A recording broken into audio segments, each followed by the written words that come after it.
Hello, my name is Samantha Jane, and thank you for enrolling to do my palliative and end of life course.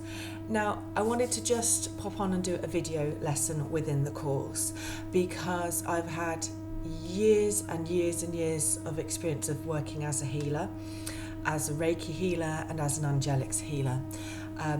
I work very deeply, very spiritually, very trance-based, in a very heightened sense of awareness, and that is what it requires you to be able to do when working with someone who is at end of life. So I just wanted to pop in and give you a video lesson about a little bit about my experiences, but also about what I mean by creating a space for death. Okay, so ordinarily you will have had a client coming to you in your home, your treatment room, whatever, therapy centre, because they know that they are facing this passing. And whereas at the beginning our work is very much about healing the fears attached to the experience they're walking through, and also working on shifting the emotion that has created the cancer or the terminal illness, that dis-ease within the body. When we get to the real final stages, should it be that person's destiny to pass? And I say that because all the healing in the world, if it is someone's time to go, it is someone's time to go.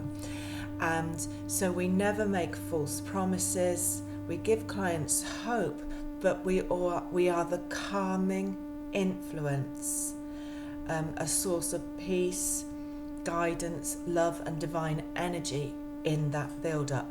Now, when we move to an end of life, our role as a healer changes dramatically. At this stage, I would expect you to either be going to their home if they're choosing to die at home, going into hospice, or going into the hospital. And yes, they do allow you to come into hospitals, but know that the family have to get the medical team's permission for you to go in. All right. Now, when someone is in the build up to the actual physical body's death, our role changes because it becomes all about creating a space for them to pass. And that space should be filled with love and also filled with psychic protection. I have been into clients who family members who are very aware have called me in because of the let's call it the ramblings of the person who's passing, who's clearly afraid of something in the room. Now, what that can be is you've got to think, in a hospital setting, all that negativity, massive negative energy, a higher percentage of lost souls wandering, etc., etc. So when we are in that passing state, we become very vulnerable energetically, I'm talking.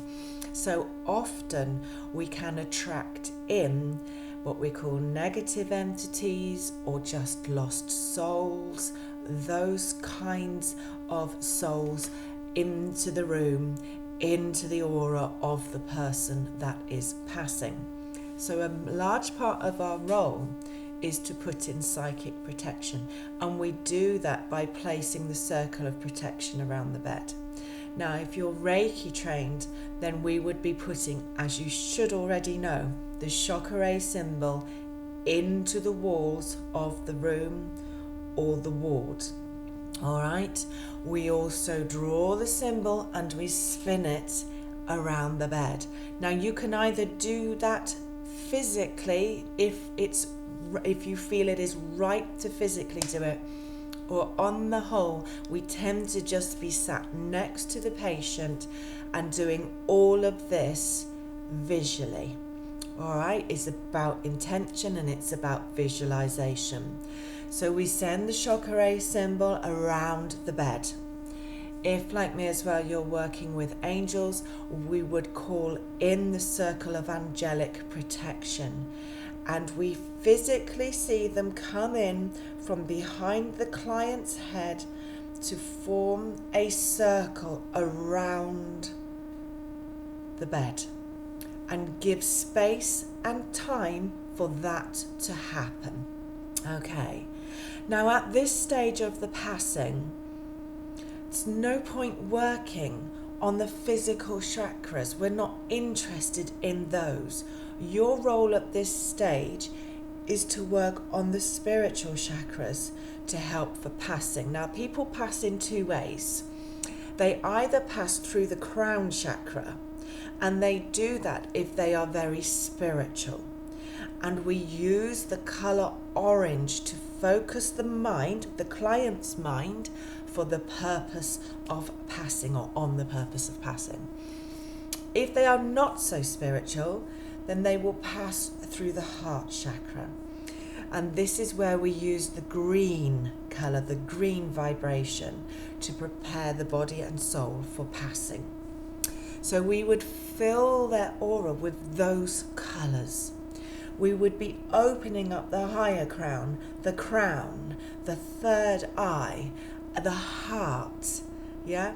And I also work on solar to release the emotions that they'd be locking that client still in. They could be afraid of passing. Even the most spirituals, mediums, have pockets of fearing actual passing. What they fear is what they leave behind, and that's what you have to remember, all right? So we're working totally at the top section to bring a calmness into the clients. We fill the room with light. We invoke the angels or healing guides, whoever you're working with, to watch over this person. At this point, do not be surprised if you see the family members in spirit linked to your client come in as well, and don't be alarmed by that. And then we leave the client. Whereas in a healing client, you would close them down, yeah? We are leaving this client in this bubble to pass over, and we would put the healing energy, whether it's Reiki or angelics, we put this healing into them for as long as we feel is right. We don't hover over the bed doing what I jokingly call in my teachings the head, shoulders, knees and toes routine. We simply hold hands with the person in front of us, and we place our hand over their heart chakra or into the crown chakra. You should know intuitively what you are doing, or you are not ready for this work. Your time will come, but you are not ready for this work, all right? And then we step out and we leave them in that bubble. We leave them in that space. It can take up to 2 weeks, all right? But most definitely there are 7 days that lead to passing. 3 days, and there are 3 days of actual dying. 3 days. The first day is the day they take their last breath, okay? It then takes 3 days to fully cross over. And during that time, they are still attached to the physical body. So that is why you will hear stories where people are sat with a loved one and they can still feel them in the room. And that's because they're probably stood there right beside them. Okay. So the first day the person starts to let go and accepts the situation of their passing. The second day before the physical illness, they become the person they were before the illness. Then they take their last breath, either becoming unconscious or going into coma. The last thing that leaves them is their ability to hear. And sometimes that hearing becomes very acute. So always tell family to speak, and talk. They are listening. Now we protect that person by not bringing negative and fear into the room.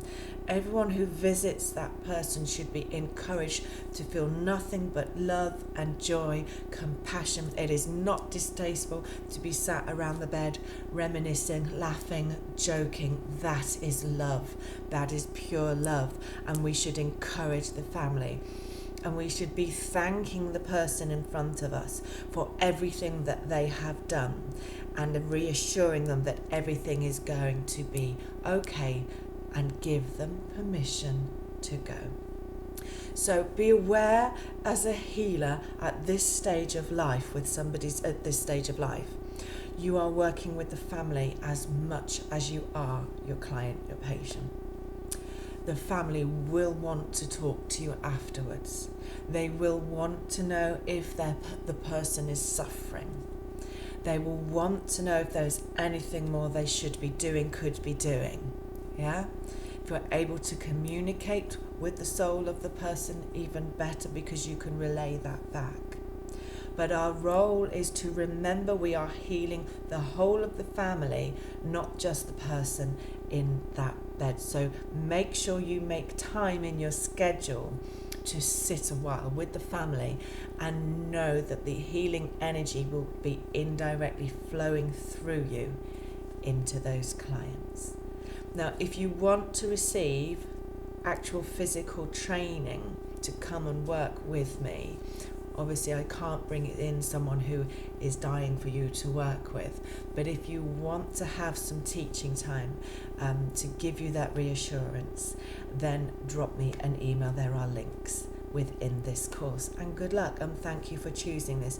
You need to be quite hard, and yet so soft at the same time. I have had some of the most beautiful experiences through working with people who are passing, but do not believe for a minute that it won't impact you. You won't feel the emotion of that family, that you won't feel that loss. It's beautiful, it's hard, but I also believe it is the most wonderful thing, the most wonderful work that we do as a healer. I hope you are able to do beautiful things too. Good luck.